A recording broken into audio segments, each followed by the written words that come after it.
할렐루야. 성도님들, 구독자님들 은혜 많이 받으세요. 물 위로 걸어오신 예수님이란 제목으로 은혜를 나누겠습니다. 벳세다 광야입니다. 남자만 5,000명, 부녀자 기만 명이 모여서 지금 막 식사를 마쳤습니다. 그들은 빵과 물고기로 배불리 먹고 남았습니다. 너무나 기뻐하고 즐거워했었습니다. 그런데 예수님은 제자들을 독촉해 가져서 빨리빨리 배를 타고 가버나움으로 건너가라고 했습니다.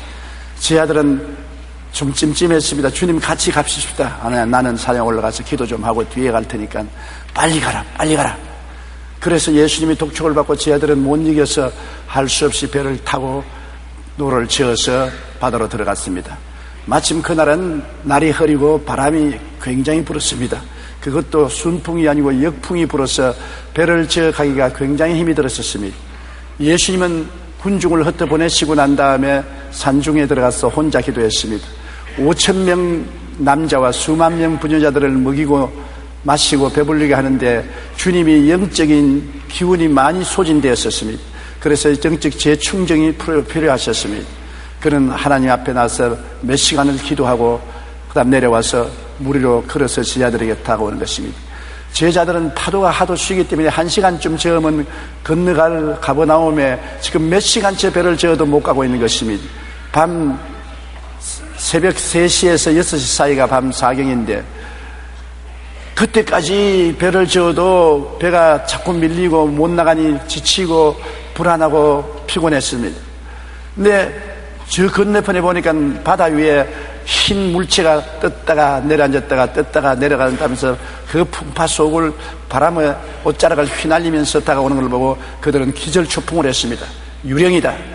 뱃사람들은 바다에서 유령이 나타나면 반드시 배가 파손한다는 전설이 있습니다.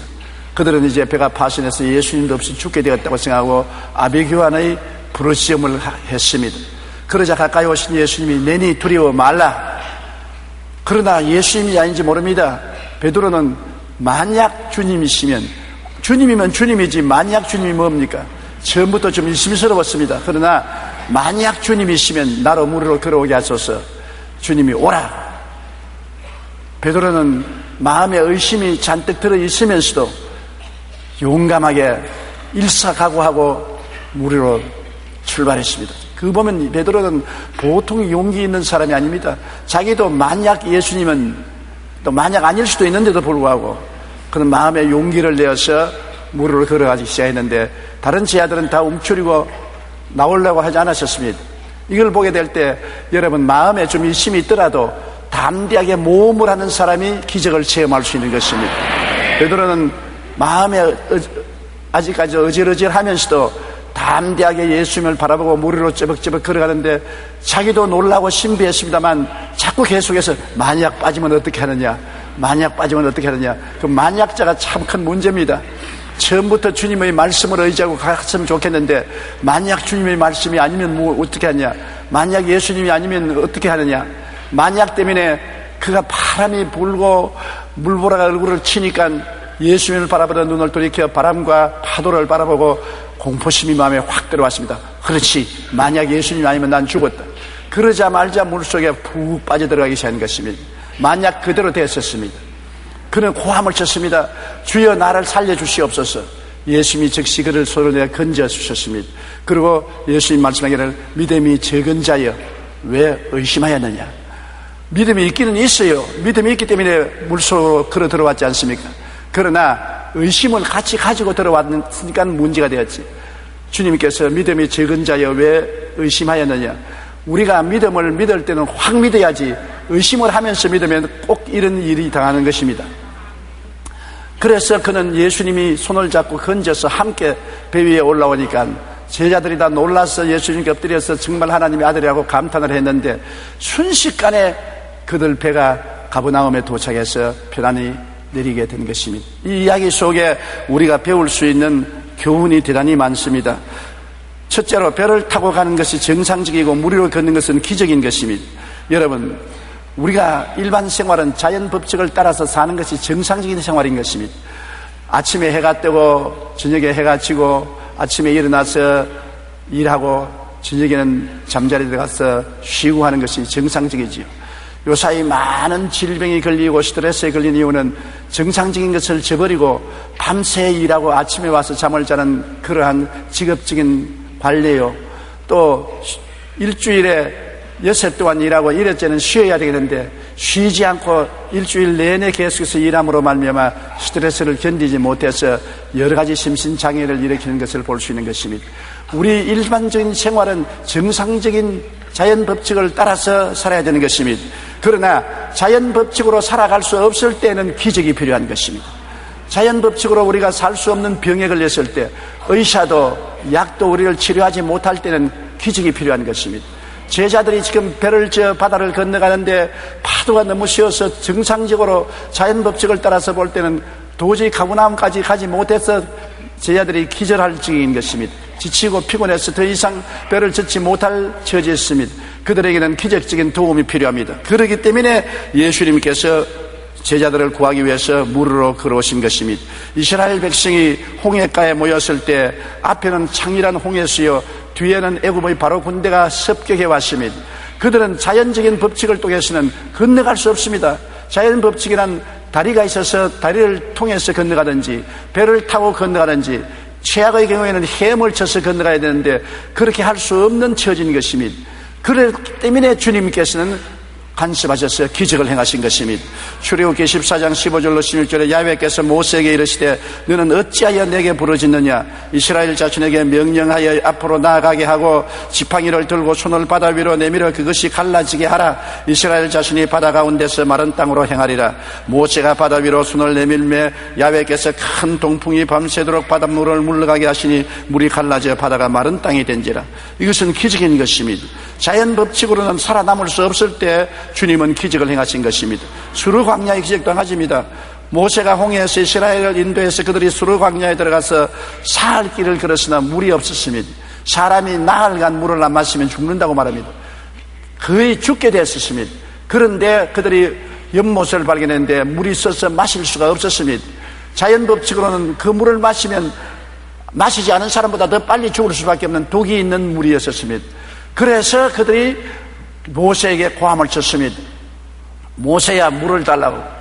근데 모세가 부르짖어 기도하니까 하나님이 연못가에 있는 한 나무를 지시한지라 그 가지를 꺾어 물에 던지니 독이 사라지고 중화가 되어서 물을 다 실컷 마시고 가람을 면할 수가 있는 것입니다.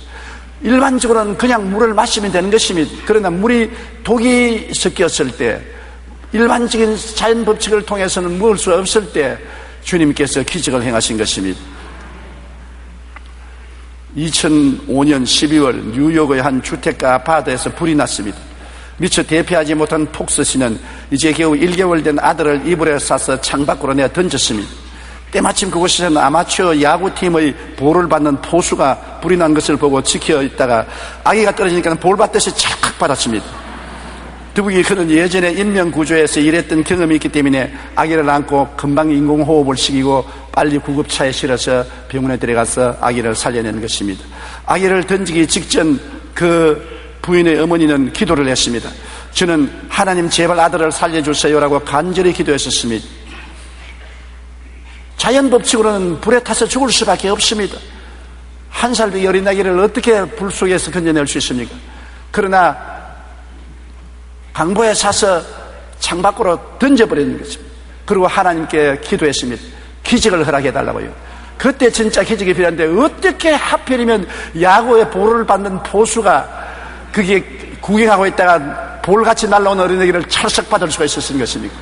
그것이 하나님의 기적인 것입니다. 참으로 신기한 일입니다. 불이 난 곳에 하필 야구 포수였고 인문 구정원이었던 사람이 서 있었다는 것은 놀라운 일입니다.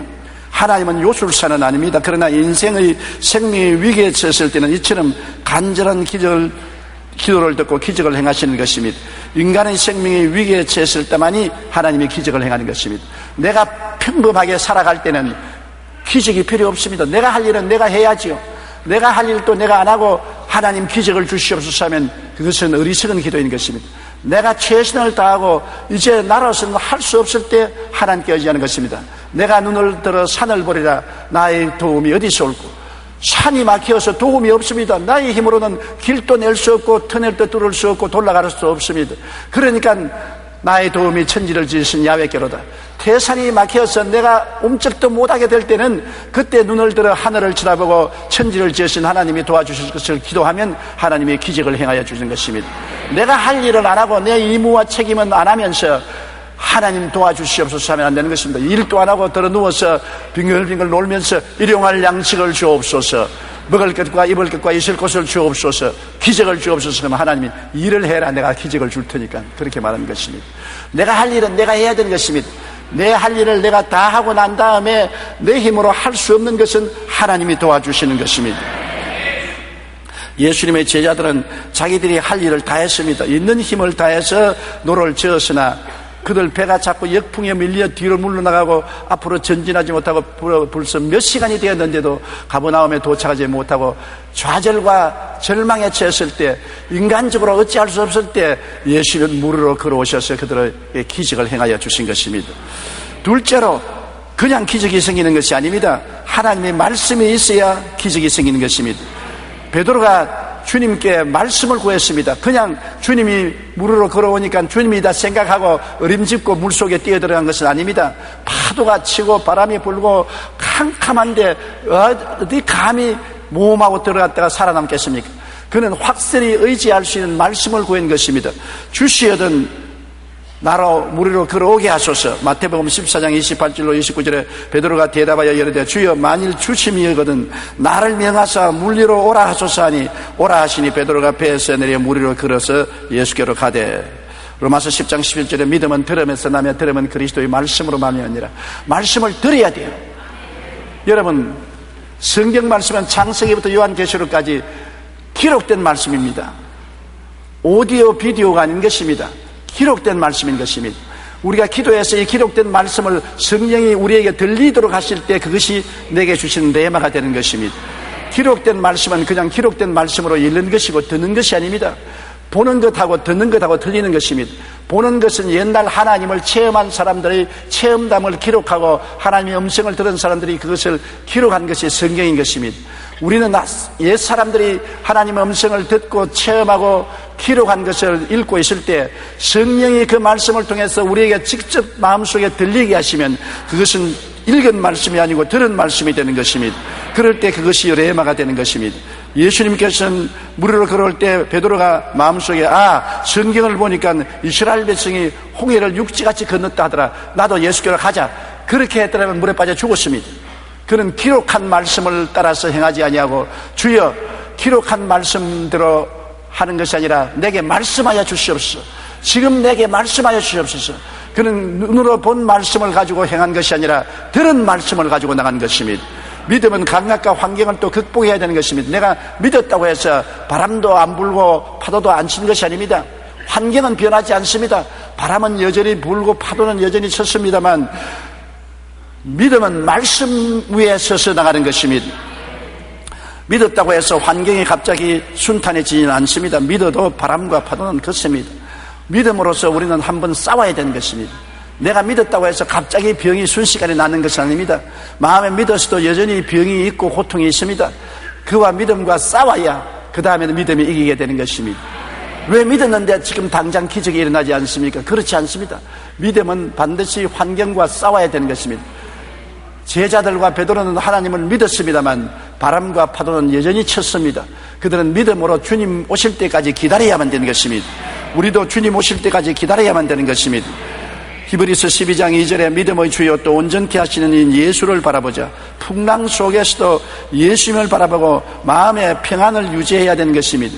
이심과 두려움이 들어오면 환경과 감각에 치고 마는 것입니다. 환경과 감각은 우리에게 말합니다. 너 믿은 그 헛된 것이다. 믿었지만은 아직 바람이 불지 않냐. 믿었지만 아직 파도가 치지 않냐. 파도 소리를 들어보라. 저 물보라를 보라. 저 바람 소리를 들어보라고 말하는 것입니다. 환경과 감각은 현실을 가지고 우리에게 끊임없이 의심하게 하고 두려워하는 것입니다.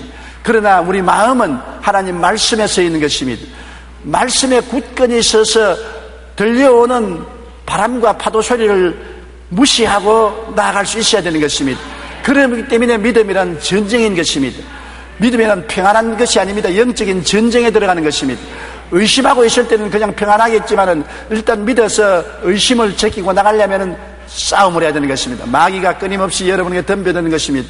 그렇기 때문에 우리가 말씀을 생각하고 말씀을 꿈꾸고 말씀을 믿고 말씀을 입으로 자꾸 시인해야 되는 것입니다.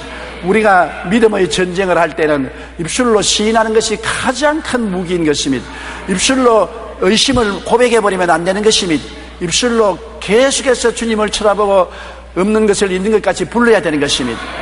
없는 것을 있는 것 같이 고백해야 되는 것입니다. 그렇게 하면 믿음이 이기게 되는 것입니다. 야고보서 1장 6절로 7절에 오직 믿음으로 구하고 조금도 의심하지 말라. 의심하는 자는 마치 바람에 밀려 요동하는 바다 물결 같으니 이런 사람은 무엇이든지 주께 얻기를 생각지 말라고 말했던 것입니다.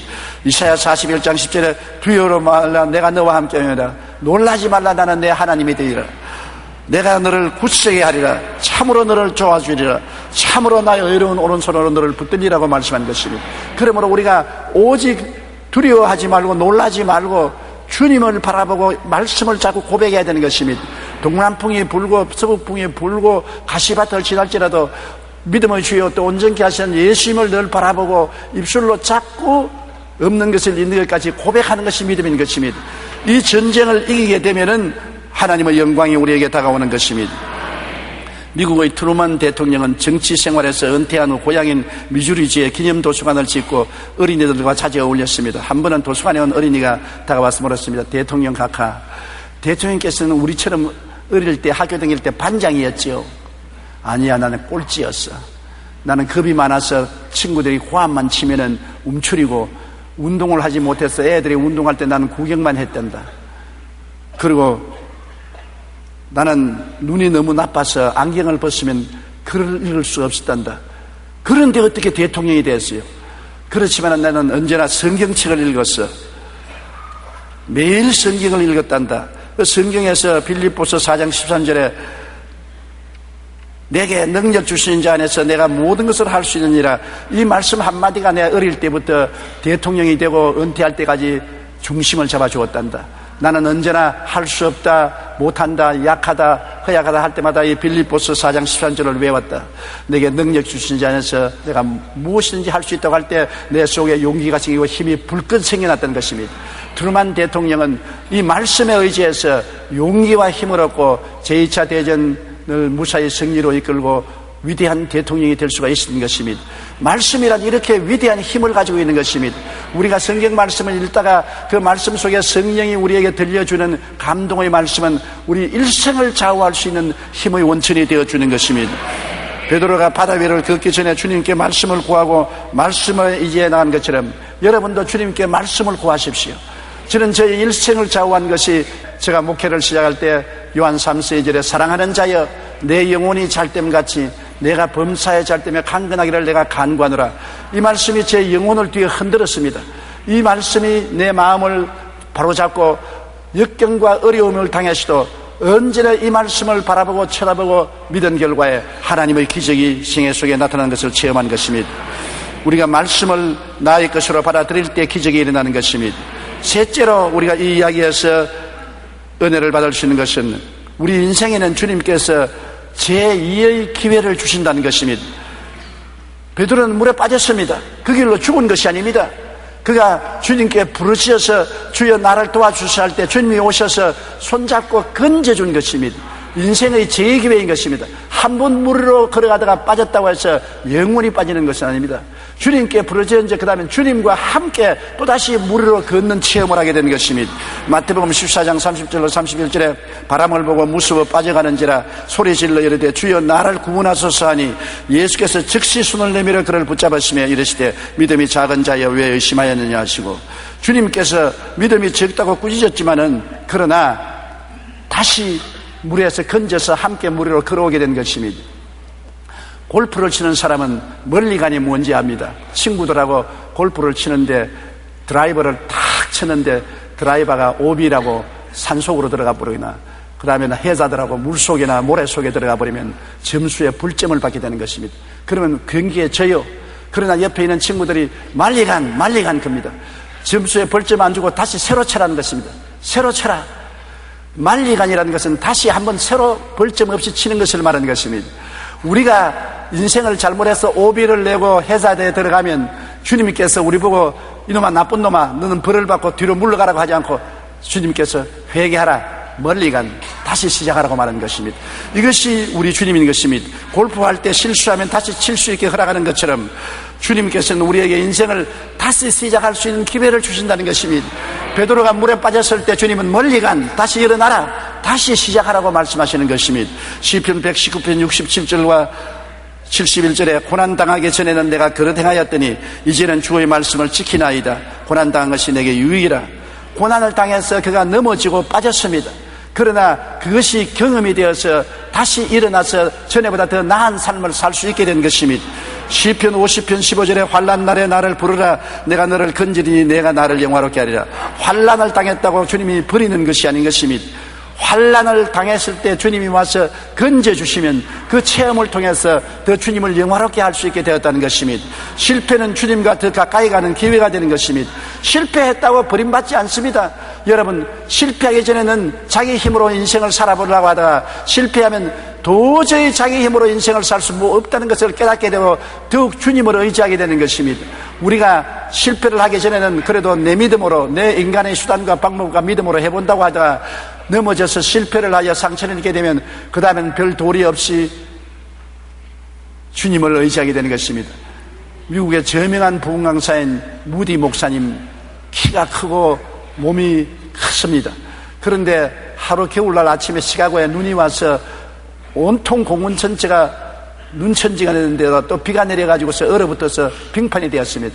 그 어린 딸이 아빠 공원으로 나가 그래서 외투를 입혀서 뚝뚝하게 추위를 방하게 해놓고 난 다음에 애 손을 잡고 나가니까 아빠 손 잡지 마. 내가 그럴 수 있어. 나도 그럴 수 있다고. 아니야 위험한데. 아니야 아빠 손 잡지 마. 나도 아빠와 같이 걷겠어. 그래서 둘이 걸어가다가 얼마 안에서 와장창 미끄러져서 넘어졌습니다. 엉덩발을 찍고 으아 울기에 이 봐라 아빠가 잡아주겠다는데 왜 고집을 부리고 혼자 걷다가 그렇게 엉덩발을 찍느냐. 자 잡아주겠다니 손가락 하나만 잡아.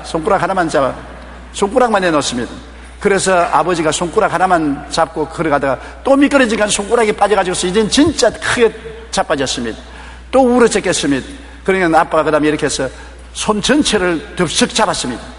그리고 그 다음 같이 산불을 하니까 미끄러져 넘어지면 달랑 달리고 미끄러져 넘어지면 달랑 달리고 아빠와 함께 걸을 때는 미끄러져도 자빠지지 않냐고 넘어지지 않냐고 함께 걸어가서 공원 산책을 하고 들어올 수 있었다는 그런 간증을 읽어본 적이 있는 것입니다. 우리가 하나님과 동행한다고 하지만은 실패하기 전에는 더 의지하지 않습니다. 실패를 경험하면 더 깨어지고 더 의지하게 되고 또 더 깊은 실패를 하면 목숨을 바쳐 주님을 의지하게 되는 것입니다. 사람이란 실패하지 않고는 깊이 주님과 동행하는 것을 배우지 않습니다. 베드로가 물에 빠지기 전에는 자기 혼자서 걸었지만은 물에 빠지고 난 다음엔 더 다행으로 주님과 함께 손잡고 걸어올 수가 있는 것입니다. 실패는 주님과 멀리하는 것이 아니라 회개하고 부르짖으면 더 주님께 가까워지고 주님이 더 가까이 와서 붙들어주고 도와주시는 것입니다. 마태복음 14장 32절로 33절에 배에 함께 오르매 바람이 그치는지라 배에 있는 사람들이 예수께 제라며 이르되 진실로 하나님의 아들이로소이다라고 말했었습니다. 그렇기 때문에 실패는 주님과 더 가까이 가는 기회가 되므로 여러분 인생의 실패를 두려워하지 마십시오. 어린아이가 한번 일어서서 두 발로 쪼박쪼박 걷기 전에 1500번 넘어진다고 말했었습니다. 1500번 실패를 하고 울고 정강이가 깨어지고 상처를 입고 난 다음에야 비로소 서서 걸을 수가 있다는 것입니다. 그가 한 100번쯤 넘어진다고 부모가 이 병신아 왜 자꾸 넘어지느냐 너는 다시 서지도 말아라고 하면 영영이 못 설 수도 있는 것입니다. 한 가지 일에 숙달하기 위해서는 21번 실패를 해야 된다는 것입니다. 보통 21번을 실패를 해야 한 가지 일에 숙달할 수 있다는 것입니다. 그러므로 인생은 실패하는 것이 아니라 인생은 실패하더라도 다시 제2기회를 가지고 일어나는 것이 인생인 것입니다. 실패를 두려워하지 마십시오. 제2인생이 있는 것입니다. 제2기회가 있는 것입니다. 더 주님과 가까이 손을 잡고 나갈 수 있는 기회가 있는 것입니다. 그러므로 실패하는 자를 보고 손가락질하면 안 되는 것입니다. 실패하는 자는 낙심하지 말고 주님께 더 의지해야 되는 것입니다. 과학자 아인슈타인은 문학과 산수 외에는 점수가 너무 형편이 없어서 선생님이 학교를 떠났으면 좋겠다고 말하였습니다. 그런 아인슈타인이 세계적인 위대한 과학자가 되었었습니다. 세계적인 오페라 작곡가 바그너는 16살이 되는 해에 무작정 학교를 그만두었다가 복학한 뒤 4개월 만에 퇴학을 당하고 졸업장조차 받지 못했습니다. 그러나 바그너는 오늘 세계가 아는 위대한 작곡가여 음악가인 것입니다. 가곡의 왕이라고 불리는 슈베르트도 처음에는 음악 공부를 따라가지 못해서 아버지가 작곡 금지령을 내릴 정도였지만 위대한 작곡가가 되었습니다. 정치가이자 노벨 문학상을 받은 처칠은 라틴어와 체육을 유난히 싫어해서 납제를 거듭했습니다. 그러나 세계적인 정치 지도자가 되었으며 시인 릴케는 소년 시절 하루도 빠짐없이 절망을 겪었다고 고백한 것입니다. 문학가 헤르만 헤세는 학교가 싫어 신경쇠약제에 시달리다가 결국 도중 하차를 했는데 그러나 역사가 증명하는 세계적인 문학가가 된 것입니다. 우리가 위대하다고 칭송하는 각 분야의 사람들은 좌절 가운데서 다시 한번 그들의 삶을 새롭게 시작하여 위대한 인물이 될 수 있는 것입니다. 우리는 다시 한번 일어날 수 있다는 것을 잊지 마십시오. 주님은 영원히 넘어지는 자는 버리는 것입니다. 그러나 회개하고 일어나면 다시 주님이 영접해 주는 것입니다. 베드로가 한번 주님께 말했습니다. 주님, 내게 죄를 지은 사람 하루에 7번 용서하면 충분합니까? 주님이 고개를 설레설레 들었습니다. 아니야. 하루에 7번씩 70번, 490번이라도 회개하고 돌아오면 받아주라. 이것이 주님의 마음인 것입니다.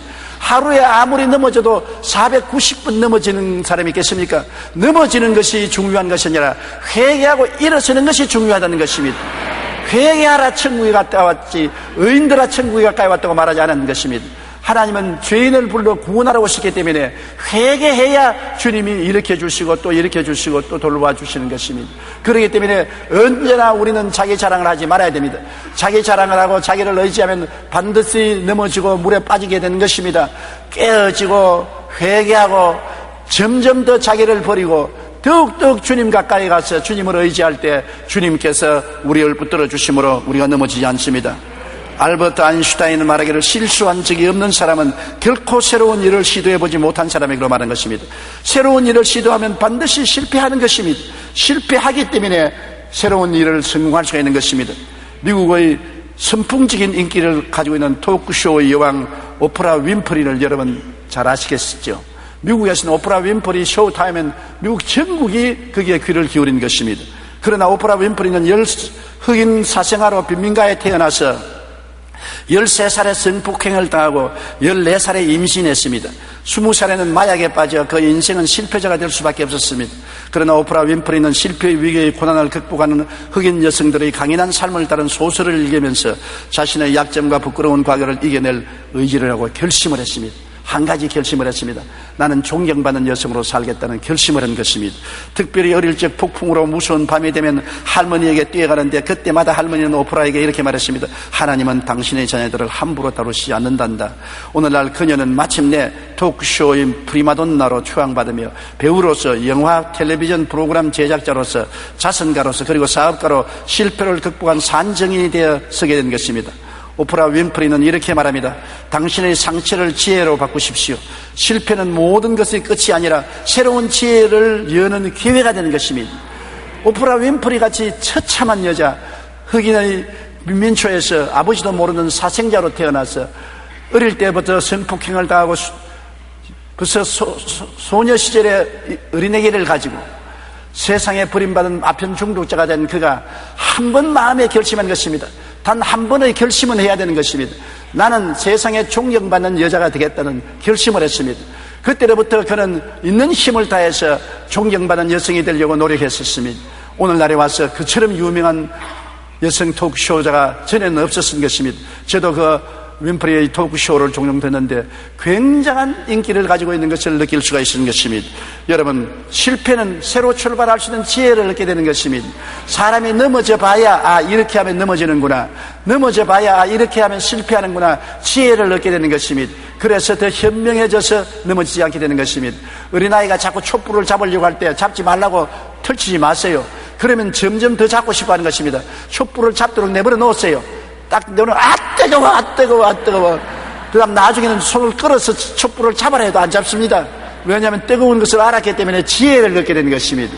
지혜를 얻게 됨으로 말미암아 촛불을 잡지 않는 것입니다. 실패는 우리에게 더 나은 지혜를 쌓아주는 것입니다. 많이 실패한 사람은 더 깊은 지혜를 가지고 있는 것입니다. 젊은 사람이 아무리 유능하고 박력이 있다 해도 노인들을 무시하면 안 되는 것은, 노인들은 일생을 살면서 많은 실패를 거듭했기 때문에 경험을 통한 지혜를 가지고 있는 것입니다. 젊은 사람은 머리가 좋고 패기가 등등해도 실패를 할 경험이 없기 때문에 지혜가 없는 것입니다. 그렇기 때문에 나이 많으신 부모님을 존경하고 부모님의 말에 귀를 기울이는 것이 좋고, 선배의 말에 귀를 기울이는 게 좋고, 원로의 말에 귀를 기울이는 게 좋습니다. 왜냐? 원래는 똑같은 인생길을 걸어오면서 많은 실패의 선잔을 마시고 지혜를 얻었으므로, 그 지혜를 전수받으면 자기는 공짜로 그 고통 없이 배워서 어려운 함정을 피할 수가 있기 때문인 것입니다. 주님이 그 다음 배 타시니 배가 순식간에 가버나움에 도착했다는 말은 참 의미 깊은 말인 것입니다. 요한복음 6장 21절에 이에 기뻐 배로 영접하니 배는 곧 그들이 가려던 땅에 이르렀더라. 몇 시간을 배를 저어도 배가 갈릴리 바다 한가운데서 전진하지 못했는데, 예수님이 타니까 한 번 졌는데 10번의 효과가 생겨서 순식간에 가버나움에 도착한 것입니다. 저는 언제나 공항에 갈 때 에스컬레이터를 타면서 머리에 생각이 나는 것입니다. 걸어서 계단을 올라가면 굉장히 힘이 들고 시간이 걸릴 것인데, 에스컬레이터에 올라타 있으면 그냥 쭉 편안히 서 있는데 쉽게 올라가요. 또 평지에 깔려있는 에스컬레이터도 걸어가는 사람은 힘차게 걸어가지만은 에스컬레이터 위에서 걸어가면 10배, 20배 속도가 나는 것입니다. 우리 주님이 우리 인생의 배에 타면 다른 사람보다 효율이 굉장히 많이 생기는 것입니다. 10배, 20배 효율이 생기는 것입니다. 몇 시간을 배를 저어도 못 가는 가버나움에 예수님이 타자 몇 분 안 저었는데 순식간에 가버나움에 도착한 것입니다. 주님께서 우리 인생의 알파를 하면은, 여러분, 우리 인생을 쉽고 가볍게 속히 성공적으로 살아갈 수 있는 것입니다. 수고하고 무거운 짐진 자들은 다 내게로 오라. 내가 너희를 쉬게 하겠다는 것입니다. 주님이 쉬게 하겠다는 것은 내 짐은 쉽고 내 짐은 가볍다. 나를 의지하면 쉽고 가볍게 인생을 살아갈 수 있는 도움이 주어진다는 것입니다. 인생에 우리가 짐을 안 지는 것은 아닙니다. 예수님께 나오면은 주님이 쉽고 가볍게 인생을 짐을 지고 가게 만들어 주시는 것입니다. 그러므로 우리 주님께 의지하는 것은 그렇게 좋은 것입니다. 주님은 일상 자연적인 생활에도 우리에게 성공을 가져주는 것입니다. 요한복음 15장 7절에 너희가 내 안에 거하고 내 말이 너희 안에 거하면 무엇이든지 원하는 대로 구하라. 그래야만 이루리라고 말씀해 주신 것입니다. 인간이 할 수 있는 일은 인간이 해야 돼요. 최선을 다해도 절망에 처할 때는 기적을 구해야 되는 것입니다. 주님, 내가 할 일은 다 했습니다. 내가 수고도 해보고 노력도 해보고 처방도 해보고 애를 썼지만은 이제는 모든 길이 다 정말 강사입니다. 주님, 나를 도와주시옵소서. 저는 내 처지가 기억이 납니다. 7살에 폐병이 걸려서 병원에 가니까 6달밖에 못 산다고 말하고, 우리의 전통적으로 믿던 종교를 가지고 아무리 기도를 해도 대답도 없고, 이제는 죽음의 날만 기다리는 것입니다. 태산이 내 앞을 가로막았습니다. 내가 눈을 들어 산을 보니 산이 너무나 큽니다. 죽음이 임박해 왔습니다. 차차차 숨이 너무 가빠서 바로 눕지 못하고 벽에 기대해야 되는 것입니다. 벽에 기대해도 숨을 잘 수 없고 눈만 감고 잠만 자면 숨이 막혀서 죽을 지경인 것입니다. 그런 고통이 오니까 내가 눈을 들어 산을 보고 내 도움이 어디서 올고 나의 도움이 천지를 지으신 야훼께로다. 그때 야훼께 부르짖은 것입니다. 나는 하나님의 이름을 들어본 적도 없고 예수님을 만나본 적도 없습니다. 누구 와서 나에게 전도한 적도 없고 목사나 교회에 와도 가본 적도 없는 것입니다. 그러나 사람이 절망에 처하니까 하나님을 찾게 되고, 하나님은 전도자를 내게 보내서 내가 회개하고 예수 믿게 만들어 주시고 기적을 베풀어 주신 것입니다. 보통 약으로 살 수 있으면 기적을 구할 필요가 어디 있겠습니까? 기적은 절망에 처했을 때 기적이 필요하고, 절망에 처해서 주님을 간절히 찾으면 주님께서 만나 주시는 것입니다. 평범할 때는 근성으로 기도하지 않아요. 간절히 기도하지 않아요. 그러나 여러분, 정말 절망에 처하게 되면 애간장이 끓는 기도를 하게 되는 것입니다. 목숨을 바쳐서 부르짖고 기도하는 것입니다. 그런 기도에는 하나님이 기적을 행하여 주시는 것입니다. 평소에 주님과 함께하면 자연적인 도움이라도 하나님이 능력 있게 만들어주는 것입니다. 그러므로 기적이 필요하지 않은 평소 생활에도 주님이 함께 계시면 쉽고 가볍게 인생을 살게 만들어주시고, 더구나 절망에 처하고 갈 길이 없을 때 주님께 부르짖어 기도하면 절망에서 길을 만들어주시고 어두움에서 빛을 만들어주는 것입니다. 주님께서 말씀하지 않았습니까? 내가 곧 길이요 진리요 생명이라. 주님께서 바로 우리 길이 되시고 진리가 되시고 생명이 되시는 것입니다. 우리는 베드로가 물으로 걸었다가 물에 빠졌으나 주님 손을 잡고 이 양양하게 배로 돌아온 사실을 통해서 우리 인생의 진리를 깊이 깨닫고 우리도 제2, 제3의 베드로처럼 성공적인 인생을 살게 되기를 주님 이름으로 축원합니다. 우리 고개 숙여 기도드리겠습니다. 전능하신 아버지 하나님, 이 인생을 살아가는 동안에 폭풍이 이런 인생 바다를 항해하게 됩니다. 우리가 수고롭고 고달프고 혹은 파선되기도 합니다. 그러나 주님이 우리를 구원하기 위해서 언제나 바다 위로 걸어오심을 우리는 알고 있습니다. 내 아버지 하나님께서 주의 음성을 듣고 담대하게 믿음으로 주님을 향해서 나가게 도와주시옵소서. 나가다가 빠지더라도 주님은 다시 이렇게 세워주시고 이제는 혼자 걷지 않고 함께 걷게 만들어주신 줄 믿습니다. 하나님 아버지여, 할 수 있거든이 무슨 말이냐? 믿는 자에게는 능치 못하심이 없다고 하셨습니다. 내 믿은 대로 될지다고 하셨습니다. 우리가 믿음으로 살고 보는 것으로 살지 말게 도와주시옵시고 모두 말씀을 믿고 의지하고 믿음으로 사는 주의 종들이 되게 도와주시옵소서. 예수님 이름으로 기도드리옵나이다. 아멘. 할렐루야. 아멘. 목사님 감사합니다. 구독과 좋아요는 제작하는 데 힘이 됩니다. 감사합니다.